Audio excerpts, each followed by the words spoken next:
Mas vocês religiosos, incluindo os discípulos de João Batista, que chegarão logo depois, que já estão aqui assistindo essa conversa, presentes e ouvindo, vocês são daquele tipo que só entendem arrependimento como crise perene de desgosto, de desgosto. A religião ensina arrependimento como um estado de miserabilidade constante, crônica e permanente. Para a religião, o arrependido é aquele cara que se converte com 18 anos e que até os 78 fica batendo no peito dizendo: meu Deus, eu acho que eu pequei contra ti porque eu estou assistindo uma série cheia de mulher gostosa. Ai, meu Deus, o que é que eu faço? Porque eu tenho uma cunhada que me deixa doido. Jesus, eu nunca mais senti a tristeza dos meus pecados. Me ajuda a ter de novo angústia. Eles vão para aquelas reuniões onde eles não sabem nem por que gritam. Por que eles choram sem derramar uma lágrima? Você já viu isso? É o que mais tem, só tem praticamente. São arrependimentos sem lágrimas. É por isso que tem tanta histeria no meio cristão chamado evangélico ou neopentecostal, mas de um modo geral, é a histeria dos que aprenderam um arrependimento que não é uma mudança de mente, não é uma metanoia, não é uma transformação de caráter, é apenas uma performaticidade, é apenas uma teatralização de culto, de evento, onde o cara levanta a mão, faz uma cara, alguns se jogam no chão se debatendo, outros choram, não escorre uma lágrima. Pode encher a cara de rímel e de maquiagem que não vai manchar nada. Porque não tem nada do coração, nada sincero, nada verdadeiro, nada. Eu fico vendo esses pregadores e pregadoras, às vezes, imitando choro no púlpito. Ai, o Senhor, aí faz uma vozinha rouquinha. Não tem absolutamente nada, só fachada, só máscara de fariseu. Jesus disse: podem ir daqui.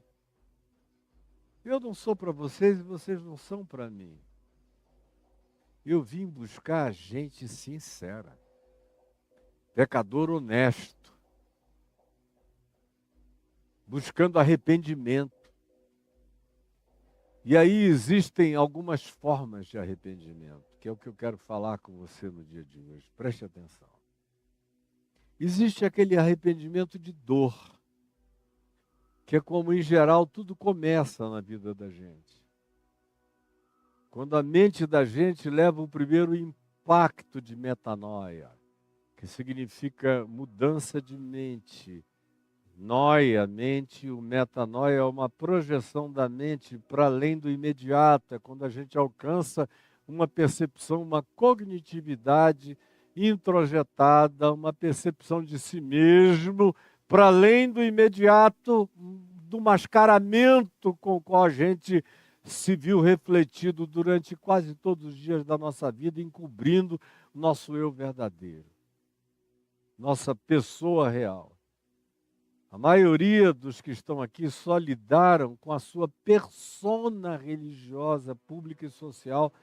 O que Sócrates disse: conhece-te a ti mesmo pelo que ele veio a morrer, envenenado com cicuta, continua a ser a mesma coisa que apavora todo mundo. Apavorou os atenienses, era uma provocação insuportável, tanto quanto apavora os crentes. Essa convocação de Jesus, mais profunda do que a de Sócrates, quando diz: olhe para o seu coração, porque é do coração que procedem os maus desígnios, se enxergue, se encare. Se você não se enxergar, não há salvação para você. A sua persona não pode ser salva, só a sua pessoa. A sua persona não pode ser ungida, só a sua pessoa. o seu personagem teatral, jamais será sincero. Ele será sempre filho do desempenho e da elaboração do que você faz para os outros e que não tem nenhuma relação com o que existe no seu coração. Porque eu sou o Senhor que vê um homem. Ele pode ser o pecador que seja, mas se nele houver humanidade, ele me interessa para sempre. Você não, você é só uma persona, cheia de juízo, de superioridade, de supremacismo. Mas como eu dizia, arrependimento genuíno começa com dor. Foi o que João Batista disse aos que o procuravam no deserto. Gente de todo tipo. Nós já falamos a respeito disso no início da exposição de Mateus. Como vieram os soldados e perguntaram o que a gente faz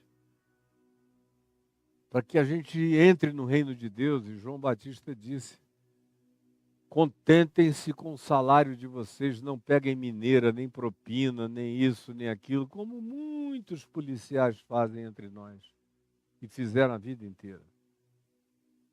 Vieram outros de outras condições de trabalho perguntando: e nós? Aí Jesus disse a eles o que lhes era pertinente fazer como demonstração de transformação de caráter, de vida. E aí vieram os religiosos, os fariseus, que estão sempre presentes em todas. E nós o que faremos? Jesus diz: saiam daqui, seus filhos do inferno, raça de víboras. Saiam e vão produzir fruto digno de arrependimento. Vão mostrar uma maneira de viver que quem quer que para ela olhe, perceba que ela está dando fruto de mudança de vida, de uma nova consciência, de uma nova autointerpretação e de uma nova percepção de cognitividade interpretativa em relação à existência e à volta de vocês. Enquanto isso não acontecer, vão embora daqui, seus hipócritas. Sua raça de víboras, foi o que João Batista falou para eles. E Jesus diz com um jeito de Jesus, citando Oséias 6,6, podem ir daqui, vão aprender o que significa misericórdia quero e não holocaustos, pois não vim chamar justos como vocês, que são os reis, a realeza da justiça própria, mas sim, eu gosto desse mas sim, e sim. Antes ele tinha dito não, agora ele diz e sim, é o amém de Deus. E sim, pecadores. E sim, pecadores. Que coisa mais linda.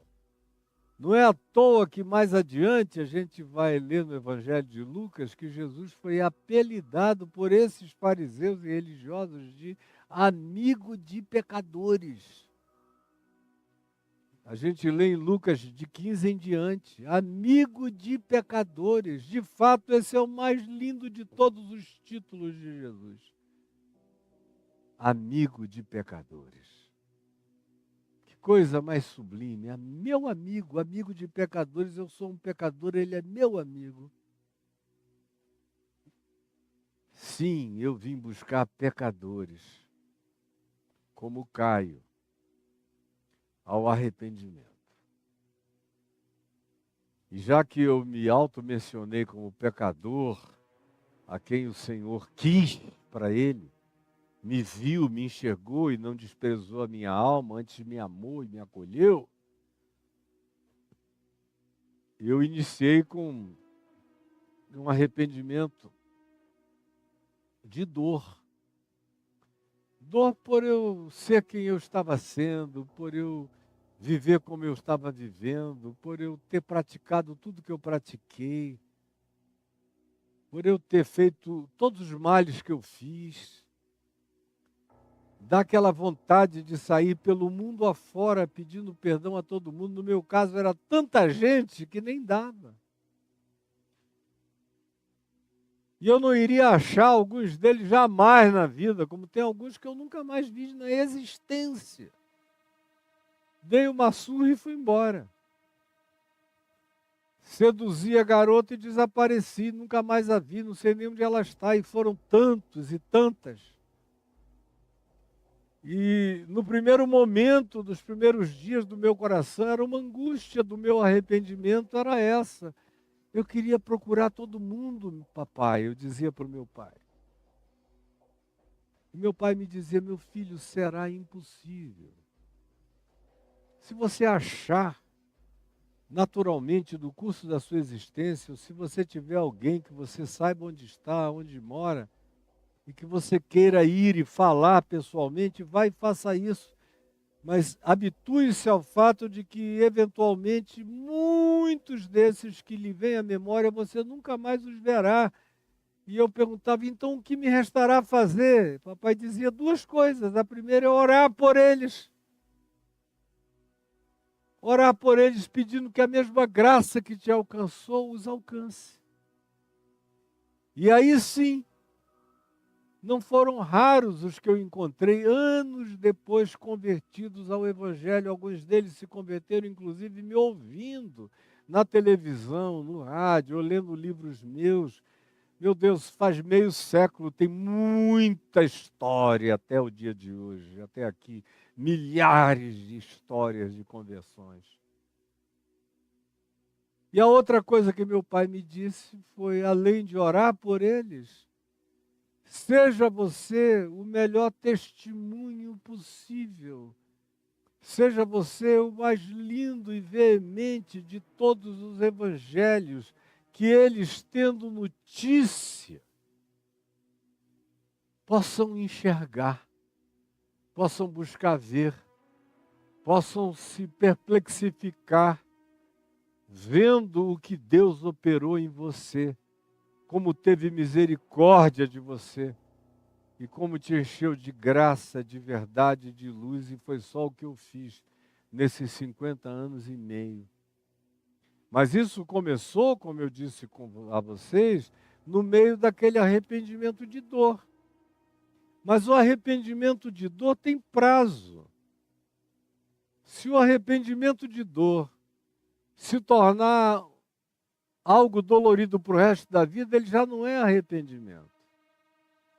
Ele já virou neurose religiosa, paranoia religiosa, justiça própria altamente neurotizada de natureza religiosa, ou opressão maligna, demoníaca, que você acolheu como se fosse a voz de Deus exortando você. E eu vejo pessoas que dizem que se converteram há 10 anos, mas que quando você encontra com elas, elas estão contando a mesma história, da mesma dor, do mesmo pecado. Não mudam o disco nem a faixa para sempre. É sempre a mesma história, eles não crescem, é a mesma dor recorrente e já não é nem mais dor, se transformou apenas num cinismo de arrependimento, de uma dor que já provoca apenas aquele choro sem lágrimas. Você está me entendendo perfeitamente? Ou não está me entendendo completamente? Me diga, se está ou não está me entendendo completamente. Depois de um tempo, depois desse primeiro momento, até que a gente tome posse da consciência de que está tudo feito na cruz, de que os nossos pecados estão perdoados, quando a gente ouve a palavra de Jesus que diz, filhinhos meus, não pequeis, mas se todavia alguém pecar, tendes advogado junto ao Pai, Jesus Cristo justo. Ele é a propiciação pelos vossos pecados e não somente pelos vossos próprios, mas ainda pelos do mundo inteiro. Quando você entende que o escrito de dívida que havia contra você, que constava de todo tipo de culpa e de acusação e de relativização de juízo foi rasgado inteiramente e encravado na cruz, quando você sabe que isso já está feito. Foi feito ontem, hoje e para sempre, que não tem recorrência e que o Filho de Deus morreu uma única vez pelos pecados e não precisa ser crucificado todo dia por nenhuma culpa minha, está feito. Quando você toma posse definitiva disso, isso se transforma em paz de Deus no seu coração. Que é o que Paulo diz em Romanos, no capítulo 4, versos 17 e 18, e no capítulo 5, do verso 1 até o verso 5. Quando ele diz que Cristo morreu pelos nossos pecados, pelas nossas iniquidades, e ressuscitou para a nossa justificação. Aí ele inicia o capítulo 5 de Romanos dizendo: justificados, pois, por causa da cruz, porque Cristo morreu pelas nossas iniquidades e ressuscitou para a nossa justificação. Por causa disso, justificados, pois, mediante essa fé, essa certeza, temos paz com Deus. Temos paz com Deus. Meu arrependimento dá lugar à paz com Deus. Temos paz com Deus por meio de nosso Senhor Jesus Cristo. A essa graça que é favor imerecido, não é barganha, não é troca. A essa graça na qual estamos firmes. E gloriamo-nos nessa esperança eterna da glória de Deus, e não somente nisso. Crescemos tanto que aprendemos a nos gloriar, inclusive nas próprias tribulações, sabendo que a tribulação produz perseverança, a perseverança produz experiência, a experiência produz esperança, e que a esperança de Deus em nós não se confunde nem nos confunde, porque o Espírito de Deus dá testemunho no nosso coração e nos aperfeiçoa nesse estado de pacificação. Esse é o processo saudável, onde a gente ganha consciência de culpa, aonde a gente vê o caráter que a gente deixou de ter e a possibilidade do novo caráter a ser abraçado e da regeneração e da transformação e do novo nascimento e da pessoa nova que a gente pode ser, zerada, resetada na graça de Deus. Quando os teus pecados já não são mais nem lembrados, como diz a Epístola aos Hebreus, se referindo a Deus em relação a mim, dos teus pecados ele já nem se lembra mais, acabou, está consumado. Esse é o arrependimento verdadeiro. E quando esse pecador lindo encontra essa graça maravilhosa e experimenta esse arrependimento saudável, curador, justificador, beneficiador e pacificador da vida da gente, há um glupt imediato. Você nasce de novo. Como eu estava antes de vir para cá conversando com um querido, um homem preparado em vários níveis de preparação acadêmica, que me disse: olha, eu não sei o que aconteceu, mas desde aquele dia que eu fui te ouvir, aqui no Caminho da Graça, no The Brain, aquela palavra que você falou com aquela autoridade do Espírito Santo, entrou em mim e fez uma virada, que eu nunca mais fui a mesma pessoa, nem eu mesmo estou conseguindo entender o glupt, a virada, não é mais igual. Eu já não consigo mais sentir igual, ver igual. Mudou, tem uma coisa que mudou e eu não consigo nem explicar como virou, como mudou. E eu disse: mas é assim que acontece. É assim que acontece. E você não está inaugurando uma era. É assim que acontece.